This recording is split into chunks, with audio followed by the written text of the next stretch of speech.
Salut à tous, bienvenue dans cette nouvelle vidéo dans laquelle Dan va nous parler un petit peu de sa glacière et moi de mes nouveaux panneaux solaires. On va aussi se poser sur l'un des plus beaux spots où j'ai pu aller, ambiance western, Texas, Nevada, où on va croiser quand même pas mal de faune et de flore qu'on n'a pas l'habitude de croiser ailleurs. C'était vraiment un emplacement en pleine nature, vraiment complètement paumé, avec d'un côté la ville de Quinto qu'on va visiter et de l'autre côté la ville, toujours à 20 km de Belchite, qu'on va visiter aussi, avec le soleil, la magnifique architecture, toutes les couleurs. Et après on va se faire arrêter par la Guardia Civile. Vous allez comprendre pourquoi dans cette vidéo et je vais rebondir après là-dessus en vous faisant un petit peu part de mon ressenti les premiers jours. C'était un petit peu compliqué, je ne vous en avais pas parlé, mais j'ai eu le mal du pays et j'ai pas été très bien, en tout cas la première semaine. J'ai eu pas mal d'angoisse et je vous parlerai de mon ressenti actuel de par l'expérience en fait et de par la conclusion que j'ai pu en tirer au bout de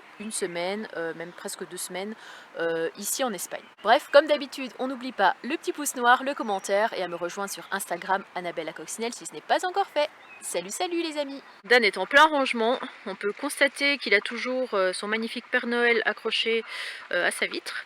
Bon, alors est-ce que tu t'en sors? Ouais, ben, je range tout, mes couvertures et tout. J'ai encore des boîtes de sardines du premier confinement. Ah ouais. Non mais c'est quoi ça? Ah ouais, c'est vraiment de la premier confinement. Hein. Fais voir. Ouais, c'est bizarre que ce soit caché là, ça fait longtemps qu'on l'a pas vu en plus. Oui, il y a longtemps que c'est cette boîte de sardines dans mes placards. Bon, ce matin, plein soleil, du coup on a sorti les vêtements, on les a mis dehors parce que ça fait combien de temps, Dan, qu'on les a lavés? Hier dans la journée. Non, c'est pas hier, c'était il y a 2 jours. Ah oui, il y a 2 jours. Voire 3 jours même, et c'est toujours pas sec. Donc comme il n'y a pas eu beaucoup de soleil, on a eu un peu de mal à faire sécher. Parce qu'en fait on avait mis notre linge là, sauf que ça a rien séché. Donc autant profiter qu'il y ait un petit rayon de soleil. Ce matin nous avons un grand enfant en train de faire de la balançoire. Voilà, il est reparti en enfance. Vous savez que c'est interdit aux plus de 7 ans? Ouais. Je sais pas, j'ai inventé ça. Souvent c'est ça. Dan le rejoint. Non mais c'est quoi cette scène improbable? Ça te rappelle ton enfance? Elle est tournée. Ah, normal, je la tourne pas. Faut pas qu'on y aille en même temps, sinon ça va basculer. Ouais. Je sais même pas comment ça tient, mais bon. Ça tient. Qui plie. Ouais, c'est quand même solide. Hein.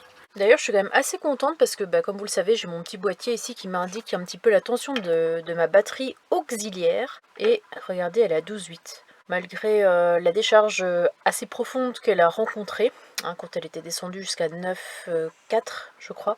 Jusqu'à maintenant, elle recharge très bien. Il manque plus qu'à installer mon panneau solaire qui se trouve actuellement dans la capucine d'Idriss parce que moi j'ai vraiment pas de place du tout pour le stocker. Parce que comme je l'ai reçu, on va dire 2 jours avant de passer la frontière, j'ai pas vraiment eu le temps, comme il y avait eu le dimanche et le lundi de Pâques, on n'a pas vraiment eu le temps d'aller dans un magasin de camping-car pour acheter les supports et acheter le câble pour brancher le panneau solaire. On a ce qu'il faut pour le coller, mais Dan dit que c'est quand même mieux qu'on mette des supports pour éviter que le panneau solaire touche directement la tôle, parce qu'avec les vibrations, ça peut peut-être l'abîmer et l'endommager plus vite que prévu. Donc je sais pas trop, parce que Idriss, lui, n'a pas mis de support, je crois. Son panneau est directement collé à la paroi, en fait, à son toit. Le souci, c'est qu'il n'y a pas beaucoup de magasins de camping-car ici en Espagne, j'ai regardé un petit peu hier. Je pense que si on se rapproche de grandes villes, il y a peut-être moyen de trouver un magasin qui vend ça.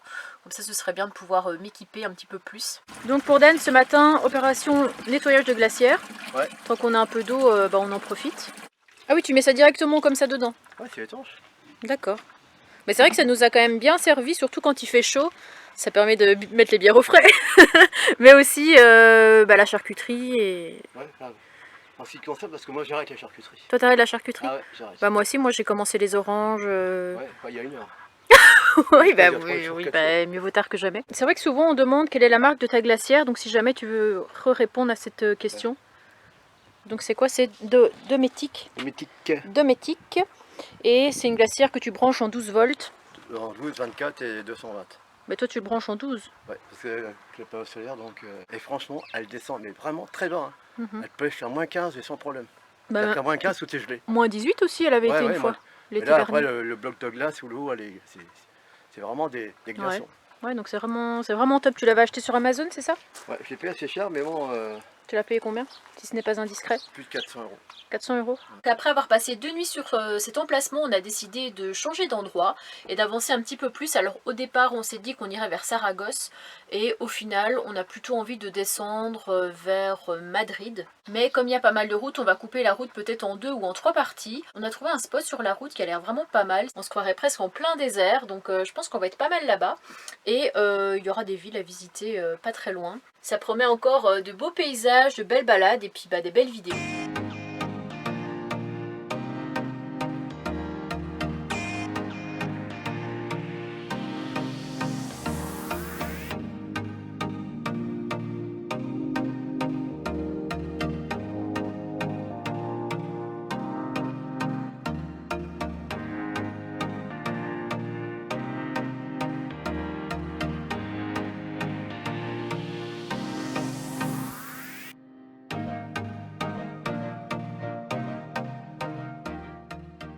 Là, j'ai vraiment pas les mots tellement que c'est trop beau. C'est vraiment dommage que je peux pas faire un zoom parce que comme vous le savez, mon appareil photo est toujours... l'objectif est toujours un petit peu cassé. Mais les couleurs, quoi, les paysages... Le pire, c'est par ici. On ira sûrement se balader aujourd'hui ou demain. Et je vous ferai des plans un petit peu plus rapprochés de là. Parce qu'on voit vraiment que ce sont des plateaux.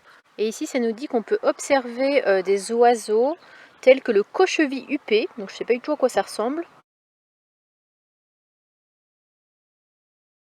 Et l'alouette pispolette.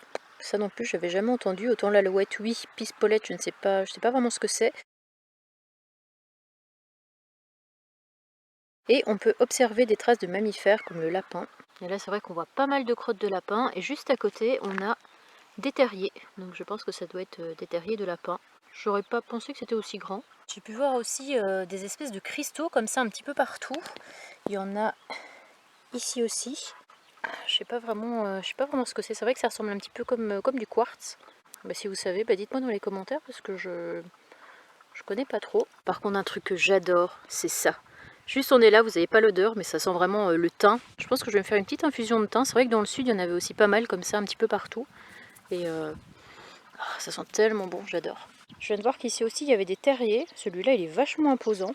Je savais pas qu'un lapin avait autant de force pour creuser comme ça dans le sol et faire des trous de cette taille. En tout cas ici, si on veut jouer à cache-cache, c'est peut-être pas l'endroit idéal. Il n'y a vraiment aucun arbre, il n'y a pas de buisson, il n'y a rien du tout. Il y a juste du thym un petit peu partout et puis des plantes. Quoi qu'il en soit, c'est vraiment hyper lumineux. Vous n'avez peut-être pas la même impression que moi à travers la caméra, mais les petits cailloux blancs comme ça réverbère vachement sur je sais pas quoi. Mais en tout cas, ça fait un peu, on dirait le même effet que la neige. On dirait que c'est ébloui. Et ça fait plusieurs fois que je vois des espèces de coccinelles, sauf que, je sais pas, elles ont le corps vachement beaucoup plus allongé. Faut que je regarde un petit peu sur internet ce que ça peut être comme espèce. On va voir un petit peu bouger là. On dirait que c'est un mélange entre un gendarme et une coccinelle. Bon, j'espère juste que ça pique pas ces machins là. Vous voyez, ça s'envole vraiment comme une coccinelle, c'est trop bizarre. Il y a un petit lézard là, vraiment trop mignon. Je ne vais pas trop m'approcher, sinon je pense qu'il va déguerpir assez vite.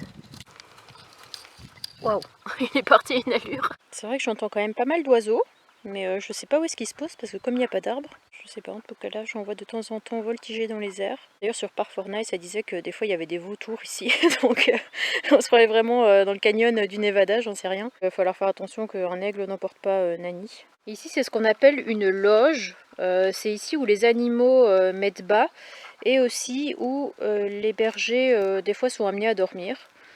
C'est comme une étape quoi, parce que des fois aussi il y a les animaux, les mulets, tout ça qui venaient ici pour, je sais pas, pour se reposer quoi. Et ça nous dit qu'apparemment les murs sont faits en pierre et en argile. C'est ça qui protégeait en fait du climat quoi, qui est ici dans les steppes. Je pense que ça devait être un climat quand même assez chaud. Comme il n'y a vraiment pas d'ombre ici, on est en plein soleil.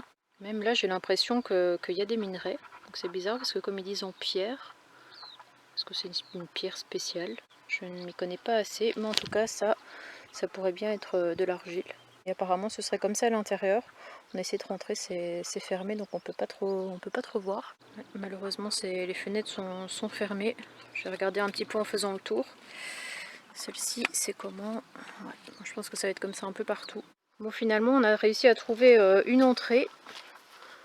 À mon avis il ne doit pas rester grand chose à l'intérieur. Eh mais c'est les trucs pour les vaches ça, non? Oui, ils mettent la nourriture et puis ils peuvent manger. Ça, je sais pas ce que c'est, si c'est de... Je pense on dirait quand même de la farine. Et puis bah, là du coup il n'y a rien. Il y a juste quelques photos sur les murs. Je vois pas trop d'ici ce que ça représente. Je crois que ça doit être l'étable et les environs. En tout cas on est vraiment... peinard ici et il fait super chaud. Je suis en t-shirt, je crois qu'il doit faire quelque chose comme 21 degrés à l'ombre. Et encore là c'est pas vraiment un soleil franc quoi, il y a quand même pas mal de nuages. Mais pour le peu qu'il y a, ça, ça me tue les yeux et il fait vachement chaud. J'étais en train de me dire que ça faisait quand même bizarre parce que c'est vrai qu'habituellement, au moins une fois par jour, on rencontre des abonnés, soit parce que eux nous envoient un message et on se rencontre, soit totalement par hasard. Et là, ça fait depuis 10 jours qu'on est en Espagne et 10 jours où on a croisé personne. C'est vrai que ça fait un petit peu bizarre et limite, ça me manque un petit peu de pouvoir vous rencontrer. Donc je pense qu'on va aller se balader là-bas derrière, hein. Je vais quand même me changer et on va aller se promener pour essayer de se rapprocher au mieux je sais pas comment ça s'appelle, l'espèce de plateau comme ça de roche qui est juste là. Franchement quand je suis arrivée je me suis dit mais on dirait une peinture, on dirait quelque chose qui n'est pas réel, tellement que mes yeux étaient subjugués, que j'avais jamais vu un truc comme ça.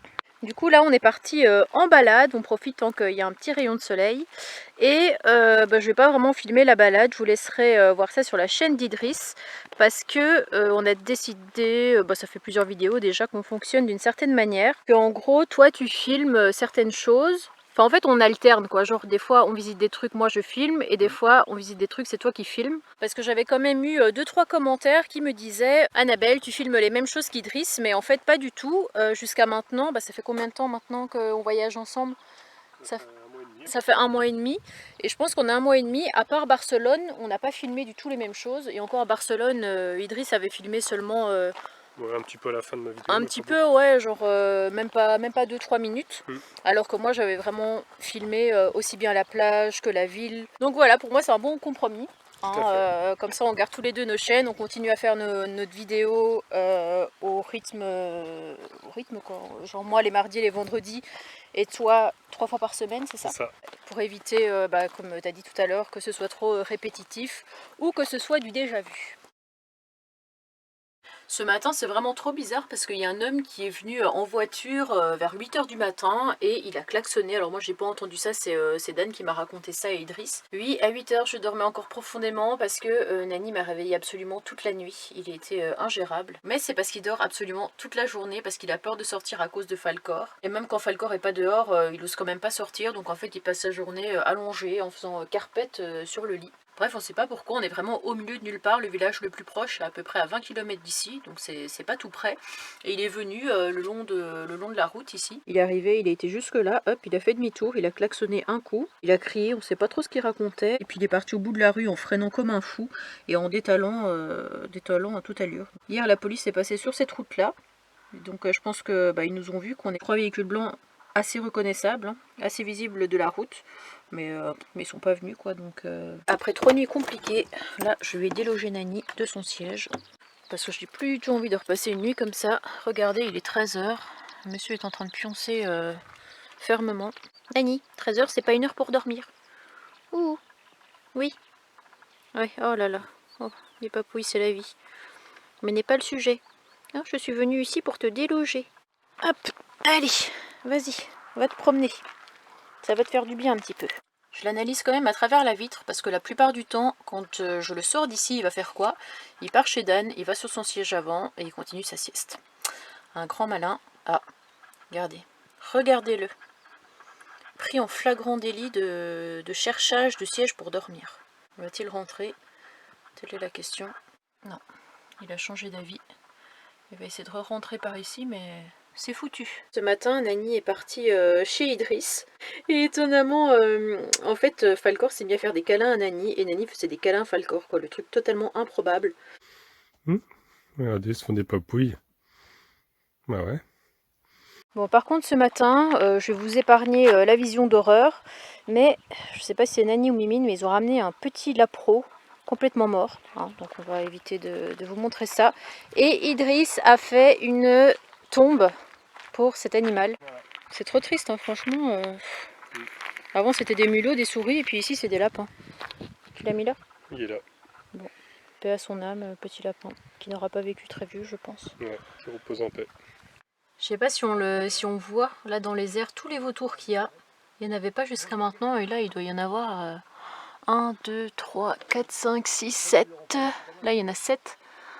D'autres qui vont sûrement encore arriver. Je sais pas si c'est parce qu'ils sentent l'odeur du lapin mort. Du coup, Nani dort à l'intérieur et je préfère qu'il sorte pas du camping-car, on sait jamais. On est parti avec le véhicule de Dan pour remettre un petit peu de gasoil. C'est du gasoil toi ou de l'essence? Je sais plus. C'est l'hydrogène. C'est du gasoil et on a réussi à trouver une pompe pas trop loin qui est à 1,07 € le litre, donc vraiment pas cher du tout. Et sur la route pour venir ici c'était vraiment trop beau parce qu'il y avait plein de lapins. Dan a même été obligé de klaxonner plusieurs fois parce qu'ils étaient au milieu de la route et ils voulaient pas bouger. Et on a aussi vu, moi je pensais que c'était un renard, mais Dan m'a dit que ça pouvait être une hyène. Donc on voit quand même pas mal de faune ici qu'on ne voit pas ailleurs entre les hyènes, les vautours. On en profite pour visiter un petit peu la ville de Quinto. Je ne sais pas du tout si ça se prononce comme ça. Et ici on a une magnifique église située sur les hauteurs. Alors on a monté toutes les marches, on est arrivé devant. Mais encore une fois c'est fermé. C'est vrai que souvent quand on veut visiter des églises, c'est rare qu'on ait réussi à rentrer. La plupart du temps c'est fermé. Là ça nous explique pas trop ce que c'est comme église. Iglesia de la Asunción. Je sais pas trop ce que ça veut dire. Et juste là, on peut voir au niveau de la fenêtre qu'il y a un œuf. Je sais pas c'est un œuf de quoi, mais il y a quand même pas mal de pigeons par ici. Là-bas aussi, tout en haut, il y a un nid. Et ce serait bien une cigogne. C'est vraiment un très grand nid.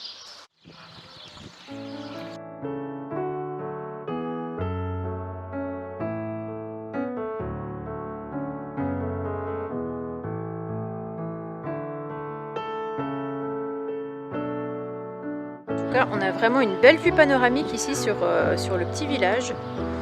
Et là on voit au milieu qu'il y a une église. On va aller voir ça après. On est garé juste à côté.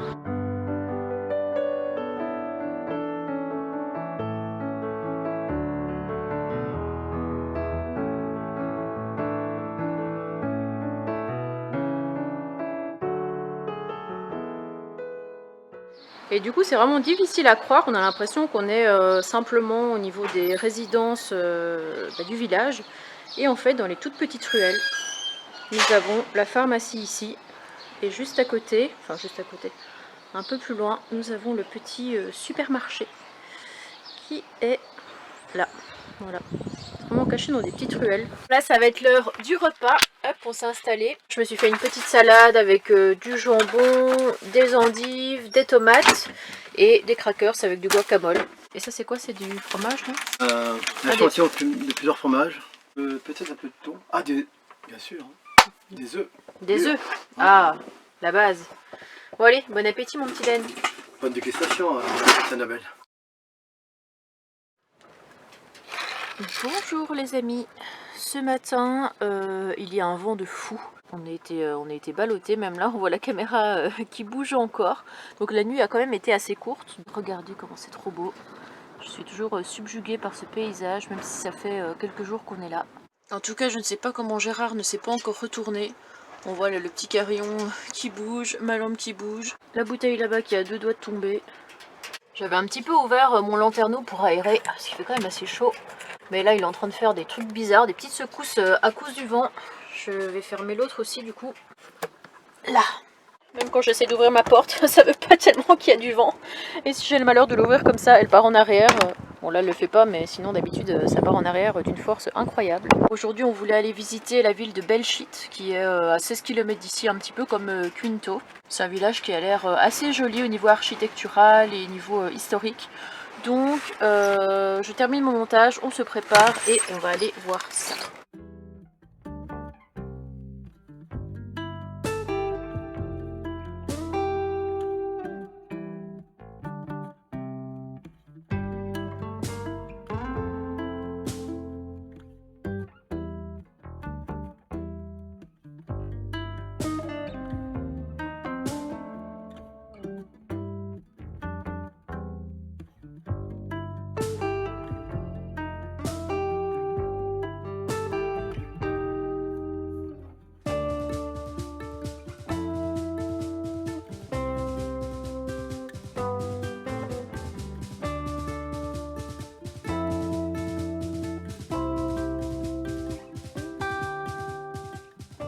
Et encore une fois, on peut voir qu'il y a beaucoup de pollution, de déchets un petit peu partout. En plus, avec la tempête qu'il y a, ça vole dans tous les coins. Le petit verre en terrasse, hein, on profite, tant que les bars sont ouverts ici en Espagne. Santé.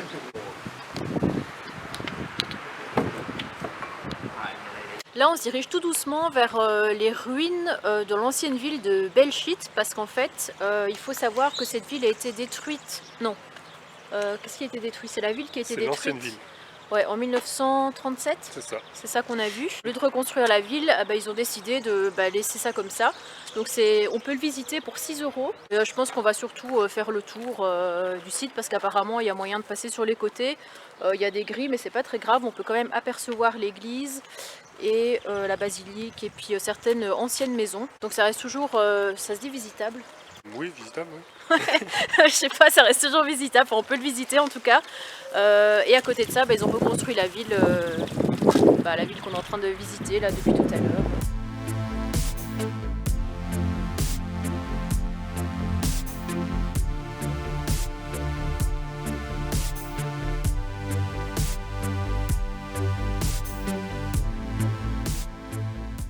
Bon, on est arrivé sur le spot, mais on va pas rester ici parce qu'on est vraiment au bord de la route. On va aller sur un autre qui est un petit peu plus loin. Et en plus, on s'est fait arrêter par la Gardia parce que Dan avait des écouteurs. Il n'a pas le droit d'avoir des écouteurs. Du coup, ils se sont un peu fâchés sur lui. Moi, j'étais avec Google Traduction à côté pour essayer de comprendre ce qu'il disait. Je me suis dit, ça y est, on va se faire chasser du pays. Et en fait, non, aucun souci. Très très gentil. Ils lui ont même pas mis d'amende, rien. Ils lui ont juste dit qu'on n'avait pas le droit de porter un casque. Donc Nani, qui s'est enfoui pendant que la Guardia est en train de me parler. J'ai réussi à le rattraper. Fort heureusement, il était déjà parti dans les broussailles en plus. Donc on repart. Alors Dan, comme ça on laisse ses écouteurs pour conduire. Ouais. Donc ils m'ont fait un signe de 3, donc je me suis dit on va se faire arrêter. Et il a juste demandé si on était 3, c'est tout. Mais voilà. Donc ils arrivent. Il arrêtait pas de faire le signe des oreilles. Je savais pas pourquoi. En fait, c'était les écouteurs. Oui, et après il me dit touriste. Après il me dit écouteurs. Bon, je me suis dit ok. T'as le sourire, t'es poli et puis... Exactement, puis il y a un des chats qui se sauve. Ouais, Nani qui s'est sauvée, mais heureusement j'ai réussi à le rattraper. Je vais en profiter pour intercaler une petite pensée, on va dire, parce que pour être honnête avec vous, je ne vous ai pas tout dit.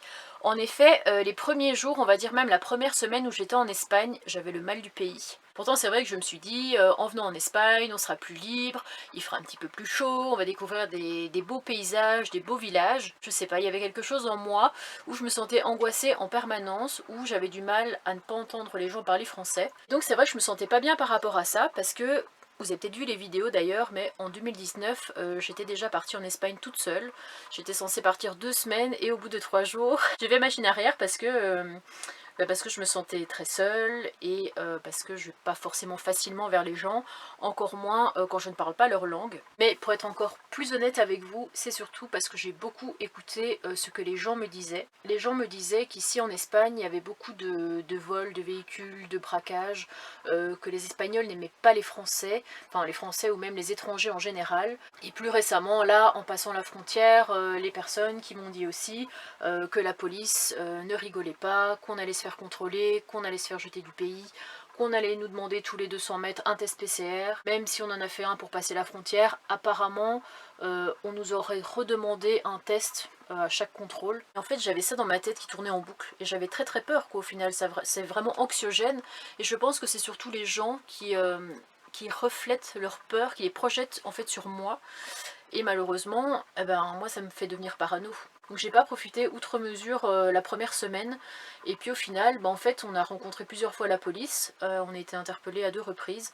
La première fois le premier soir quand on s'est posé au premier spot, qui sont venus nous voir, mais hyper gentils, vraiment, ils ont dit vous restez ici combien de temps? Une nuit. Ah d'accord, pas de problème, et très souriant, très gentil, bonne soirée, ils nous ont dit comme ça tous les deux, limite en chœur quoi. Et la deuxième fois c'était forcément aujourd'hui où Dan avait ses écouteurs, donc forcément voilà, mais on nous a jamais même demandé un contrôle de papier, ils ont toujours été très gentils, même les personnes, les riverains qu'on a pu rencontrer. Quand on était en galère, ils nous ont toujours aidés pour faire marche arrière ou pour nous donner des conseils par rapport à des parkings. Et puis le maire de la commune aussi à Binaced, où on a été au niveau de l'aire de camping-car, qui est venu nous voir. Vous pouvez rester autant de temps que vous voulez, là-bas vous avez un magasin, vous pouvez vous mettre sur ce parking, enfin vraiment très très gentil.